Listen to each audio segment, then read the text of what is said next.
దావీదు అంటాడు, నీ ధర్మశాస్త్రం నేను ఎరుగునట్లు నేను శ్రమ నొంది ఉండుట నాకు మేలాయను అని అంటాడు. శ్రమ నొందడం మేలు అంటున్నాడా, కీడు అంటున్నాడు?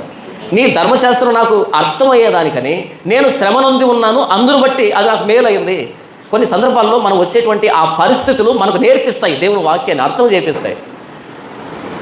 సుష్టుగా తిని కడుపులో కూడు కదలకుండా కూర్చున్నాం అనుకో, చాలా విషయాలు అర్థం కావు బైబిల్లో. చార్లెస్ కౌమెన్ అనే ఆవిడ అంటది, సమాధి లేకపోతే పునరుద్ధానం అనే దానికి అర్థం ఏంటి అని అడుగుతుంది. సమాధి లేకపోతే పునరుద్ధానం అనే దానికి అర్థం ఏంటి? యేసు ప్రభు చనిపోయి తిరిగి లేచాడా? చనిపోకుండా లేచాడా? సమాధిని దాటాలి కదా పునరుద్ధానం కావాలంటే.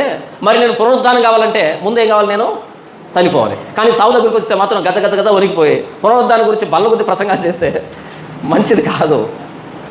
కొన్ని సందర్భాలను దాటినప్పుడే అటువైపు ఉండే విషయాలు మనకు బోధపడతాయి.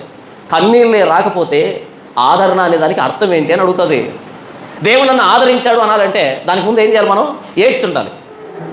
అపోస్తలుడైన పౌలు ఏం చెప్తున్నాడు అంటే, నిరీక్షణలో మనం ఎందుకు అతిశయపడుతున్నామంటే, ఆ నిరీక్షణ ఈ దైనందిన జీవితంలో వచ్చే శ్రమలు, కష్టాలు, నష్టాలు, అవమానాలు, శోధనలు, విపత్కర పరిస్థితుల నుంచి మనల్ని అధిగమించేటట్టుగా చేస్తుంది. కాబట్టి అలాంటి నిరీక్షణ కలిగి మనం అతిశయపడుతున్నాం. ఇతరులకు ఆ నిరీక్షణ లేదు.